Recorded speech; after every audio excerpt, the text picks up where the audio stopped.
Setelah menjadi pandemi COVID-19 dan menuju new normal, banyak aktivitas dibatasi guna menekan angka penyebaran COVID-19.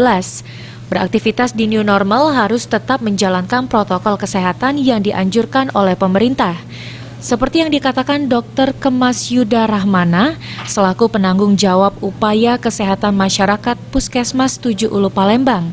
Menjalankan aktivitas di masa new normal menjadi tantangan buat masyarakat. Karena selain menjalankan protokol kesehatan, menjaga imun tubuh juga penting. Kalau untuk masyarakat dihimbau untuk mematuhi protokol kesehatan, terutama saat ini kan angka kejadian atau kasus COVID yang sedang meningkat, tetap pakai masker, jaga jarak, dan cuci tangan menggunakan sabun. Dalam menjalankan kebiasaan baru saat new normal membuat sebagian orang belum terbiasa.